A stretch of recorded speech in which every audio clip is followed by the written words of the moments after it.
Welcome back, football fam. We about to hit y'all with another one. We about to go through our candidates for second year breakout players. Some guys who think that could have a big leap instead of a sophomore slump to have a sophomore rise. So we're gonna go over them and see if you guys agree. And at the end, you tell us what you think and who do we leave off. Tyler, you ready to do this? Let's get it. That's what I'm talking about, my boy. Let's start this thing off with number one pick from last year, Mr. Cam Ward from the Tennessee Titans. He's a guy that was sacked 55 times. Really slowed down his production. Offensive line really let him down in some clutch moments. He finished the year with 3,169 yards, 15 touchdowns, and 7 interceptions. But over the last 9 games, he had 10 touchdowns to 1 interception, which showed a lot of improvement from him on the end of the season. Like he was hitting his stride. Things could be going his way this year. They spent the first round pick on Carnell Tate, top wide receiver in the draft, in most people's opinions. They signed Wendell Robinson, another weapon for him in the slot. Tyler, what do you think about Cam Ward's chances to have a better year than last year? Oh, I think he has a good chance because last year was so bad that he couldn't do nothing. I'm glad he finished with 10 touchdowns and 1 interception. That's very impressive, especially from a rookie quarterback with a bad offensive line. They finally invested in him. They got him some help on the receiving end. I would like to run it back, but that's all right. But I think Cam Ward, he's gonna have a he could potentially play his way into the top 10. Yeah, I think he's going to live and die with the offensive line. Tennessee seems to be pretty content with running it back with what they had last year. And I think they've addressed it this coming off season because it's gonna have to get better than what it is. You can't waste this many years on buying this offensive line. Moving on to the next guy on the list, we got Mr. Travis Hunter from the Jacksonville Jaguars. Uh, Cleveland traded the second pick with Jacksonville for Jacksonville to move up to two to pick Travis Hunter. He finished the year with 11 tackles. He only played on 37% of his snaps on the defensive side of the ball last year. He played primarily on offense where he had 28 catches for 298 yards, 1 touchdown. He only played in 7 games before a season-ending LCL injury in his right knee. Tyler, what do you think of Travis Hunter's chances to break out this year? I, I don't get the Travis Hunter hype. He's injury prone. Nobody ever says it, so I'm gonna say it. He is injury prone. He missed a lot of games in college, and nobody Did talks. he? Yeah, you remember he had the hip injury, then he had like a pancreas injury, then when you had knee injury. I'm like, so everybody wants to talk about Jordan Tyson being injured. Let's talk about this guy being injured. He he only played 7 games, and and it seems like when him and Brian Thomas Robinson are on the field, Brian Thomas Jr. can't get the ball. What's up with that? So I think they say he's going to play mostly defense this year, right? Yeah. So hopefully that I give him. He has the potential to be a lockdown corner, but I don't see it. I don't see it. People say it, but I don't see it. I see. I see. He's a lot better. I like him as a wide receiver, but I love him as a cornerback. I think he's probably the top 10 corner in this league right now. They say the snaps will be reversed. It'll be more 66% him on the defensive side of the ball and 33% him on the offensive side of the ball this coming season. I expect tackles to go up, pass breakups, interceptions. I think he's gonna have all that. They could be having a Pro Bowl season for Mr. Travis Hunter. I'm not gonna hate on the injuries. I'm talking about a guy who's a little bit slender, a little bit smaller, playing both sides of the ball, tough enough to get back out there and do it again. Man, what he does off the field might need to be addressed, but on the field, he's a good player. Moving on to the next guy on the list, Omarion Hampton, running back for the LA Chargers. He finished the year with 545 rushing yards with 4 touchdowns. He only played in 9 games in the regular season before he suffered a fractured ankle in week 5. Came back toward the end of the year. Tyler, yo boy, tell me about Omarion Hampton. This is the best running back in the league. You heard it here first. He has a competent offensive coordinator. No more lame play action calls. This he would be the best. He would have over 1,200 yards this year. They fixed the offensive line specifically for running the ball. We saw what he did with Mike McDaniel did to Devon A. Chain. He could be the same type of player. So I'm expecting a big leap as long as he can stay healthy. But man, it's hard to stay healthy when you're getting used almost every play on this, almost every play in the game. So I'm very excited for it. You said 1,200 yards, correct? Yep, Was that total or rushing? rushing. 1,200 rushing yards. Okay, I was going to ask you, do you think you give a 1,200 rushing? You said yes. Answers my question there. I like Amari Hampton. I think, call me crazy, he was my favorite back last year. I like Ashley GT too, don't get me wrong. I think they're both legit. I like Amari Hampton too. Well, no, I'll take that back. I had GT number one. I'll say this: it's easier for American Hampton to run the ball because he has a quarterback who actually throw the ball. So rank them right now because I'm at a loss of words. Genty, Hampton, Trayvon Henderson, Judkins. I mean, all three guys barely played. So I mean, all four guys barely played. If we're being off playing time, it's got to be Judkins, right? Possible. I mean, actually, Genty started day one, so that's what I'm saying. So that's why I'm like, and I'm giving Genty an incomplete grade because he didn't have nobody blocking for him. So he can't you say the same thing about Mary Hampton. Yeah, had the worst offensive line in the league last year. I'm giving him the offensive line breaking out 32.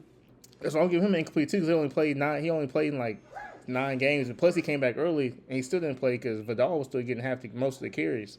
So I can't really rank. I can't rank him right now because everybody's situation was terrible. Except Trayvon Henderson, who couldn't get more snaps than Stevenson for some reason. I don't even know what's up with that situation. Mike Vrabel he was distracted, clearly. Not even talk about that. All right, man. Let's say for Mary Hampton. Moving on to the next name on the list. This one might be surprising for some of y'all. But we went with Isaiah Bond, wide receiver of the Cleveland Browns. He finished the year with 18 catches, 338 yards, 18.8 yards per catch. And his snap share dropped from about 44 to 48% toward the end of the year. His snap share did go down when Shedeur Sanders got in, but Shedeur Sanders does like throwing to Isaiah Bond. If Shedeur Sanders is the quarterback, I think Isaiah Bond is the guy who can see the snap share go up some more because he's the guy that Shedeur was looking for over the top. Tyler, your thoughts on Isaiah Bond and where he fits in this Cleveland offense? Yeah, I think Isaiah Bond is. I think he's going to thrive with Deshaun Watson because Deshaun Watson loves to throw the ball, and he can scramble. So I think Isaiah Bond has a good chance of being. He could potentially be that number one receiver if Jerry Jeudy doesn't get it act right on the field. But he will definitely have a good year next year. Especially if Deshaun Watson stays healthy and gets a starting job, which he should, Bond should be all right. Over or under 750 yards? I'm saying under because we don't know how good Cleveland's going to be. If they was good last year on offense, I would say over, but I don't know what they're going to do this year. Yeah, 750 seems a little high, but when you think about it, it's doable with Bond if he gets the amount of yardage. I mean, the amount of run I think he should get. I mean, we're talking about Jerry Jeudy, we saw what he was last year. Cedric Tillman might not even make the roster. Right. Casey Concepcion and Denzel Boston are rookies. And one of them having drops already. Huh? Casey Concepcion having drop problems already. Oh, yeah. Denzel won't be too far behind. He's got to drop his shoe, too. You got, what's his name? Malachi Corley. Yeah, Corley. He got Harold Fanning. Who's really gonna get Isaiah Bond's way? In my opinion, I think the only person is Harold Fanning. Yeah, that's it. They'll be competing for slot reps basically. I think Harold Fanning's gonna get his, and Isaiah Bond's gonna get his. I think Isaiah Bond might be a breakout player for real. Like for real. He might be the guy in Cleveland this year. I think so. He had a slow start to the year because he had some off-the-field stuff he had to deal with. They got dismissed. He's the man now. So let's see how that turns out. You got anything else to say about Isaiah Bond? He's got to get a route tree. He just can't run straight the whole time. He got to get a route tree. We'll see what happens. Next one on the list. Let's go a little defense for you. We're going to go Mike Green, edge rusher from the Baltimore Ravens. He finished the year with 17 solo tackles, 3.5 sacks, 34 pressures, 1 fumble recovery. He played at 713 snaps last season, but his PFF grade was 46.3. That ain't good, y'all. I can explain that away though. Tyler, what do you think about Mike Green?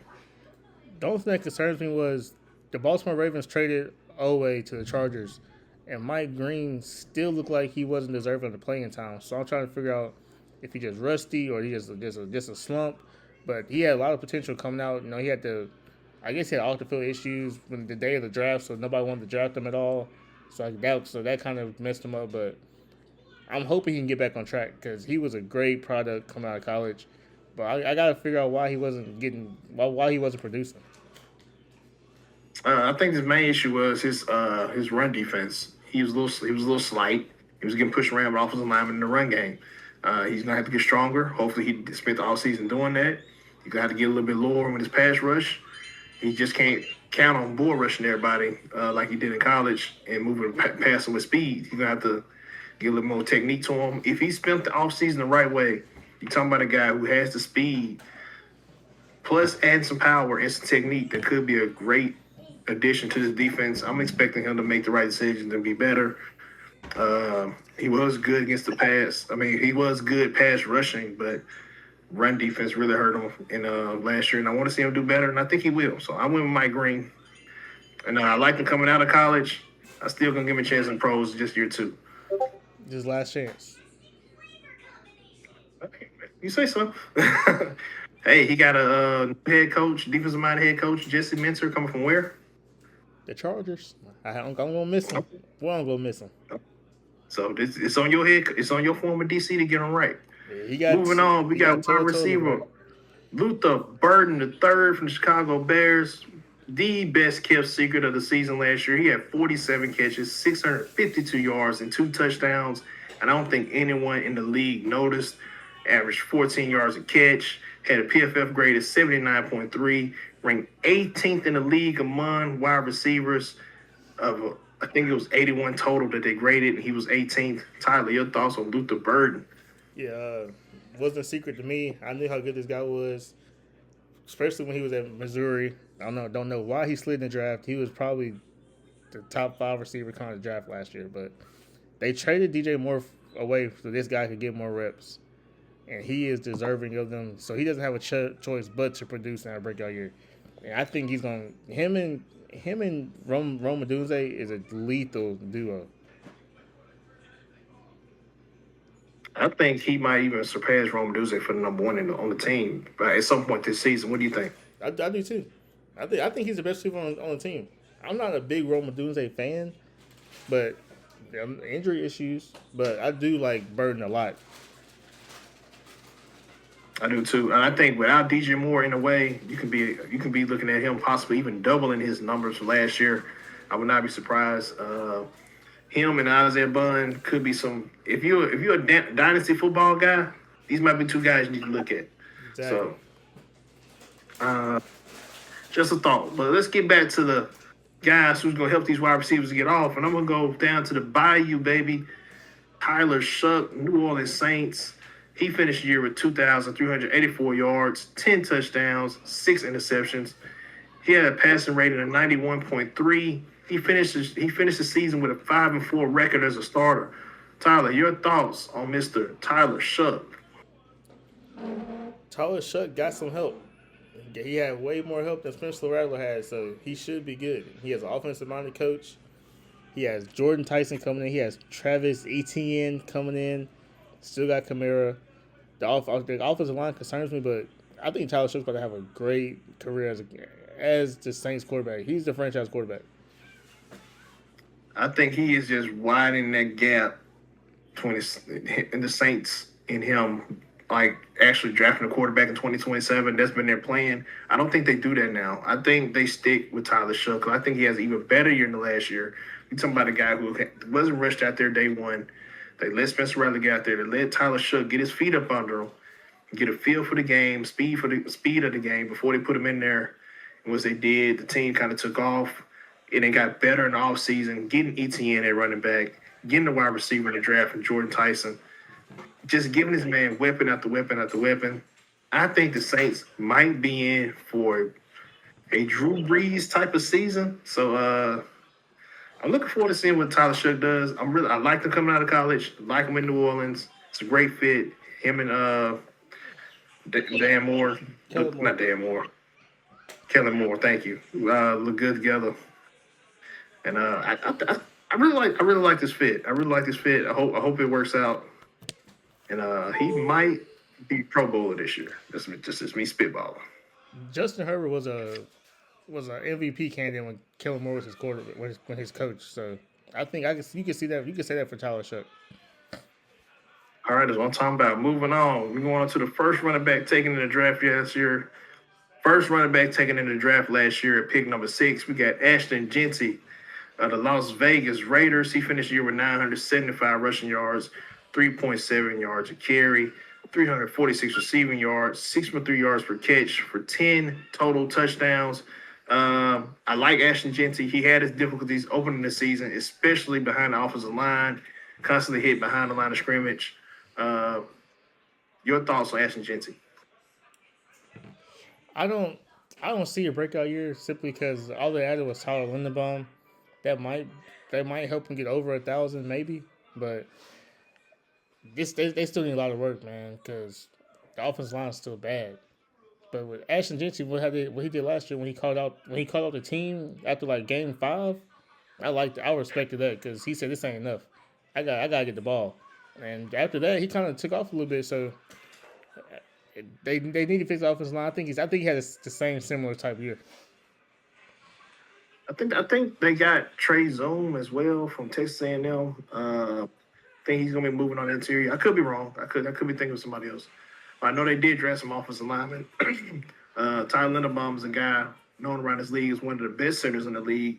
They invested a lot of money in him, so that has got to work. They want to fix the interior of the offensive line because they want to run up the middle with Genty. And he's a guy at Boise State who got tackles breaking through contact. He led the nation in yards after contact. He had more yards after contact than whoever was second in rushing in the nation. So let that sink in how good this man is how good this man is breaking tackles and getting through contact. So I like what we got in Genty. I think he could have a breakout season, possibly 1,200 yards rushing total, and with another 300 receiving yards. So we're talking about a 1,600 yard season. I think it's possible. Do you think it's possible to get 1,500 total yards? I don't see it. I don't see it. You don't see it. Okay. So they get a quarterback this year, Fernando Mendoza. This is an upgrade from last He year. might not play. They said it. He might not play. They said it. That- Ideally, he won't play. I let me say, is Kirk Cousins an upgrade then over Geno Smith? He is, but So they got a better quarterback, he does. But got a better center. can Kirk Cousins move behind the offensive line? Because he's in a division with you got Mac, Mesdor, you got the Denver Broncos defense, and you still got Chris Jones and the Chiefs defensive line. You gonna have to move. Got to see what's up, man. They got to see what's up. He gonna have to. He got to have a Superman like effort like he had at Boise State. I think he can do it. I really think he can do it. So, but we're gonna see, man. Here we go. Last slide. We just want to thank you guys for all the love and support. Please like, share, and subscribe. Hype up the video. We're gonna drop a couple more names of y'all that we didn't get to. How about Chima DK from the Titans? Led the league in all-purpose yards last year. Quinshawn Judkins at the Browns. You saw what he did. Harold Fannin, what a year he had. Didn't want to include those guys. I feel like they broke out last year. So tell us, who do we leave off this year's list that should have been on there? I can think of another tight end or two. I can think of another running back. But I'll let you guys tell me. Who do we leave off this list and who would like to see featured? Who on this list you think would have the best season? Y'all think Genty would get the 1,500 yards total? Does Luther Burden have a 1,000-yard season? I think so. Does Isaiah Bond lead the Browns in receiving? Can Cam Ward have a 4,000-yard passing season? Or would Tyler Shuck also have a 4,000-yard season? I think it's both possible for both guys. I really do think so. But it's going to depend on those offensive lines. Tell us what you think down in the comment section. Tyler, you got anything else? That's it for me, man. is it for me as well, man. With that, we out. Peace.